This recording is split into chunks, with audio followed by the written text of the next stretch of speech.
महत्वपूर्ण बात यह है ज्ञापन पहुंचे और स्थानीय लेवल पर अधिकारीगण जो किसान हैं उनकी मदद करें और वो भी कानून और न्याय संगत करें। मीडिया के साथी भी यहाँ हैं। कल हमारे यहाँ के विधायक जी पीसी करते हैं और वो जिस तरह के गलत बयानबाजी कर रहे हैं उस पर भी आप लोगों को अंकुश लगाना चाहिए कि आज हमारा किसान जो एमएसपी हमारी मक्का पूरे देश में सबसे हमारा गरीब आदिवासी अंचल है और यह खेत में मक्का पककर तैयार होकर आई है। 1850 रुपए उनकी मिनिमम प्राइस है और 800 में बाजार में लेने वाला नहीं मिल रहा है। ये किसकी जवाबदारी होगी? हमारा किसान, आपने देखा होगा एक महीने में 5 दिन मंडी चली है, 25 दिन एक महीने में मंडी बंद रही। प्याज हमारा पूरे साल भर हमने प्याज को बच्चे से ज्यादा संभाला है और आज हमारे प्याज के दाम बढ़े और आपने ध्यान नहीं दिया। इस कारण हमारी मंडी 5 दिन चली और अगर 5 दिन 10 दिन और अगर हड़ताल, चाहे जो हड़ताल कर दे, कभी एमाल कर दे, कभी तुलावटी कर दे, कभी व्यापारी कर दे, कभी सरकार चाहे जो थोक दे और हमारा मद्रास का प्याज आ जाएगा। सुसाइड करने के अलावा किसान के पास बचेगा क्या? और हम आप लोगों के पास आके गुहार लगाते हैं, कोई ध्यान नहीं देते हैं। हमारे किसान कभी जावरा में भू हड़ताल पे बैठ रहा है, कभी रतलाम मंडी में जाके बैठ रहा है। आप लोगों की जवाबदेही है और आपकी जवाबदेही में किसान आप लोगों के भरोसे है। सरकार जो भी नियम और पॉलिसी बना दे, लेकिन वास्तविक दायित्व तो आप लोगों का होता है कि छोटी छोटी चीजों पे जिस तरह मंडी बंद हो जाती है, किसान कहाँ जाएगा? क्या मुख्यमंत्री के पास जाए, क्या प्रधानमंत्री के पास जाए? उठ के आपके पास आता है। और आप लोग अगर इस तरह से अनदेखी किसानों के साथ करोगे तो कहाँ जाएगा हमारा किसान? इसलिए हम आपको एक कहना चाहते हैं कि मध्य प्रदेश की सरकार और केंद्र सरकार जिस तरह के कानून थोप रही है वो कानून को भुगतना हम लोगों को है। लेकिन यहाँ पर जो समस्या आ रही है वो माननीय जिलाधीश महोदय की जवाबदारी है और इतने सारे किसान द्वार पर आके खड़े और आप लोग केवल इन किसानों के सामने खड़े नहीं होंगे तो फिर क्या मतलब है इन ज्ञापनों का? अगर ये डाक से भी जा सकता था, अगर आप नहीं लोगे तो हम डाक से भेज देंगे तो राष्ट्रपति जी और मुख्यमंत्री जी के पास चला जाएगा। इसमें कोई दो मत की बात नहीं है था। लेकिन हमारी पीड़ा को समझना पड़ेगा और हमारी पीड़ाएं हम किसको कहें? आज इस जिले का मुखिया तो जिलाधीश है और इसलिए किसान जिलाधीश की मांग कर रहा है। आपसे हमारा करबद्ध अनुरोध है, किसान द्वार पे खड़ा है, अन्नदाता आपके यहाँ खड़ा है, इतनी तकलीफ में है, किसान बर्बाद हो रहा है और आप लोग 2 मिनट का समय नहीं देते तो किसको दोगे? आपको अगर नहीं लेना है तो मना बोल दीजिए। ज्ञापन देना हमारा काम है, हम दे देंगे ज्ञापन। भारत माता की, भारत माता की, भारत माता की। किसको जाके पूछे कि यूरिया कहाँ मिल रहा है? हम किसको जाके पूछे कि हमारी फसल बीमा कितना मिल रहा है और कैसे मिल रहा है? ये सारी व्यवस्था है, कौन जवाबदारी है? ये जिलाधीश महोदय की जवाबदारी है। बटन दबा के अगर मुख्यमंत्री जी घर चले जाते हैं तो कौन कौन सी सूची आ रही जो हमारे किसान इतने परेशान हो रहे हैं कि आप भी देखते होंगे कि उन पटवारियों के माथे आ रहे हैं। अरे उस पटवारी का क्या दोष? आप बताओ, कोई पटवारी बीमा देगा क्या? ये आपकी केवल स्थानीय प्रशासन अगर ध्यान नहीं देगा तो हमारे छोटे कर्मचारी बेचारे दुखी हो जाते हैं। उनकी जवाबदारी और उनको झेलना पड़ता है। आपके छोटे कर्मचारी को 10 बात सुननी पड़ती है। आप नीति को स्पष्ट करिए ताकि हमारा छोटा कर्मचारी और हमारे किसानों के बीच में मतभेद नहीं हो, मनभेद नहीं हो। इसलिए हम आपसे आग्रह करने के लिए आए हैं कि इन सब बिंदुओं पर हमें जवाब देने वाला कौन? अगर आप जवाबदारी लेते हो तो आप ले लो और अगर ज्ञापन नहीं, कलेक्टर साहब आ सकते हैं तो आप मना बोल दो, हम घर चले जाए। सीधी बात। खाद के लिए 2 बोरी भिखारी मैंने लाइन में उभा रखना पड़ा। हम क्या भिखारी है जो मतलब पूरे परिवार के मेरे नाम पे चार परिवार के नाम जमीन है। अब 4 परिवार को खाद लेने के लिए आना पड़ेगा 2 बोरी के लिए। अब तो श्रीमान किसान पे एक मॉनिटरिंग कर दो ना कि भाई 100 बोरी खाद मांग रहा दे दो और उस पर ये अंकुश लगा देख लो कि अगर वो काला बाजारी करे तो खिलाफ फायर कर दो। अब वो एक किसान 2-2 बोरी लेके वो 100 बार चक्कर काटेगा मंडियों में खाद देने के लिए। सोसाइटी पे नहीं, हम 20 बोरी से ज्यादा नहीं देंगे। अरे मेरे पास 150 बीघा जमीन है। अब हम सब्जी वाले फल उत्पादक किसान है, हर 8वें दिन हमको नाइट्रोजन की आवश्यकता होती है। आप बोल रहे हैं 1 हेक्टेयर में हम 4 बोरी देंगे साल भर में, हर 4 बोरी देंगे हमको 20 बोरी लगती है। हर 8वें दिन नाइट्रोजन देना पड़ता है सब्जी को। सब्जी तोड़ी उसके बाद फिर खाद देना पड़ेगा, सब्जी तोड़ी उसके बाद फिर खाद देना पड़ेगा। बगीचों में फिर बार बार 8-8 सप्ताह खाद देना पड़ेगा, तब जाके फ्रूट बनेगा।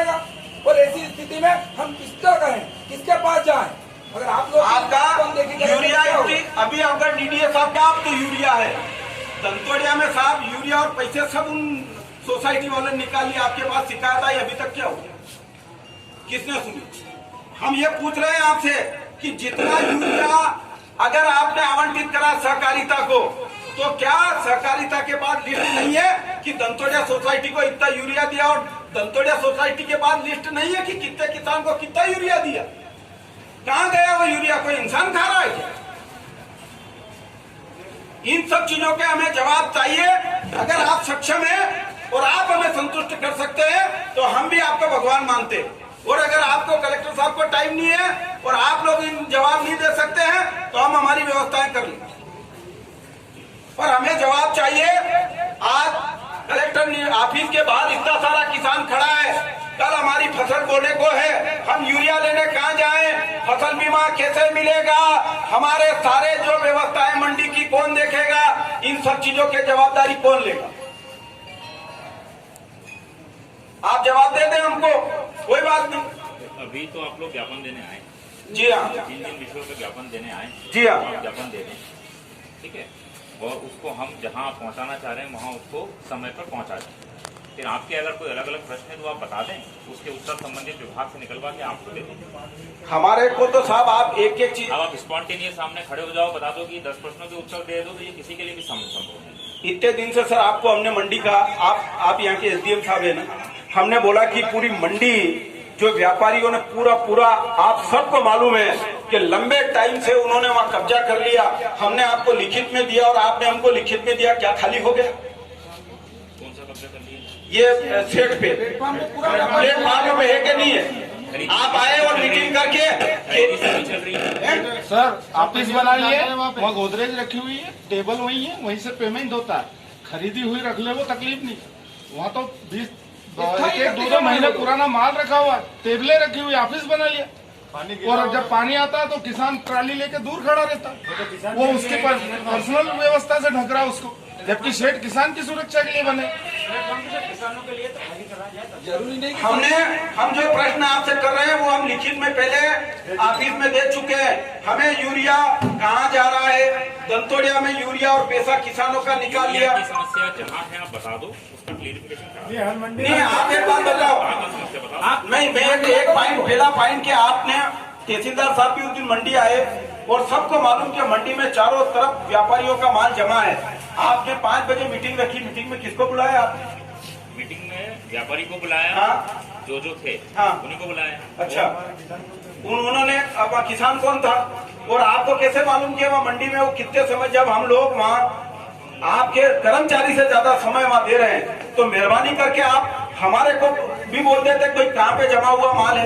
आपको आज दिन तक मालूम ही नहीं माल कहाँ जमा है। मंडी में 50 विषय होते हैं, जिस विषय के समाधान के लिए गए थे उसका किसान से कोई संबंध था नहीं। मतलब हम एक मिनट सुन लो, सुन लो भाई। उस समय समस्या व्यापारियों की थी, तो व्यापारियों की समस्या सुनने के लिए गए थे। अगर आपकी कोई समस्या आप बता दें तो हम लोग इतना प्रयास यूं कर रहे थे क्या? मंडी में जब वहाँ व्यापारी नहीं खरीद रहा था, मंडी के सेठ पूरे जमा थे, मंडी उसके बाद मंडी चालू होने से क्या होगा? मंडी चालू होने से क्या हुआ? और आप लोगों ने क्या कर ली? और आपने कौन सा सेट खाली करा लिया? 8 दिन तक सेट खाली नहीं हुआ है। अभी आप जिस समस्या के लिए हम हमारी अनेक आप ज्ञापन दे सकते, केवल हम उसी के लिए नहीं, आप एक बात बता दो, और वही प्रतिनिधि, देखो प्रतिनिधि के रूप में शासन के अगर हमें ज्ञापन देना है तो हमारी चिट्ठी से चला जाएगा। हमारा अनुरोध है कि आप ये तहसीलदार साहब ये भी खड़े हैं, हमारी आज हम इतने लोग आए, हमारा एक समस्या आप लोग हल नहीं करते हो और आप हमको बोल रहे हो कि ज्ञापन दे के चले जाओ, तो ये तो 5 रुपए में दिल्ली चला जाएगा कागज। फिर आपकी जरूरत क्या है? आप यहाँ पर क्यों आए? हम आपको ये चेताने के लिए आए हैं कि किसान परेशान है और हम बार बार अनुरोध कर रहे हैं, आप किसानों को इग्नोर करते हो। ये तरीका आपका, अगर आपको किसानों की नहीं सुननी है तो मना बोल दीजिए, हम कभी नहीं आएंगे। चाहे मंडी हो या जिला प्रशासन, वो पूरा किसान का प्रतिनिधित्व ही करता है। हम क्या लोग कर रहा है? किसान को समस्या के लिए एक पॉइंट क्लियर करा दो आप, एक पॉइंट। दंतोड़िया का यूरिया, दंतोड़िया का पैसा, मंडी का सेट खाली होना, हमारा फसल बीमा, कौन से बिंदु पर आप हमको जवाब दे रहे हो? एक आधा बता दो। खड़ी जगह यूरिया मिली वो उतार दो। नहीं मिल रहा बता दो, वहाँ पे दिलवा देंगे। बताओ कहाँ पे है तुम? नहीं मिल रहा सर, बताने दो ना। नामलिंग में नहीं मिल रहा है, दिलवा देंगे। अरे मुझे रतलाम में नहीं मिल रहा सर, शिवपुर में नहीं मिल रहा। अरे सर इससे बात करोगे तो कोई समाधान आएगा? जहाँ का आपका समस्या है वहाँ बता दोगे, वहाँ समाधान करा दो। जैसा आपने कहा है कि कहीं पर लिमिट कर रहे हैं, इसलिए कर रहे हैं कि सारे, चाहे छोटा किसान हो, 1 एकड़ का हो, मतलब 1 बीघा का हो या 150 बीघा का हो, सबके पास समान मात्रा में यूरिया पहुंच जाए, इसका प्रयास हम लोग करते हैं। किसी एक को अपना अर्जी बना के ना भेजा, इसका प्रयास हम लोग करते हैं। भारत सरकार 3 अध्यादेश लाए हैं, वो तीनों अध्यादेश किसान विरोधी अध्यादेश हैं। वो तीनों अध्यादेश मंडी को खत्म कर रहे हैं। वो तीनों अध्यादेश जो कॉरपोरेट है उनके सुपुर्द पूरी खेती को किया जा रहा है। पूरे देश में जो बिचौलिए हैं, अब बड़े उद्योगपति बिचौलिए हो जाएंगे, हमारा छोटा किसान खत्म हो जाएगा। आज देश की स्थिति ऐसी बन गई है कि जहां पर सरकार को एमएसपी पर खरीदी पर गारंटी लेना थी, उसको तो भूल गए और इन व्यापारियों के सुपुर्द हमारी खेती को कर दिया।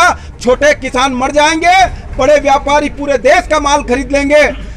आपने देखा होगा हरियाणा में अडानी ने ऐसा वेयर हाउस बनाया जहां 10 साल से अनाज वो रख सकता है।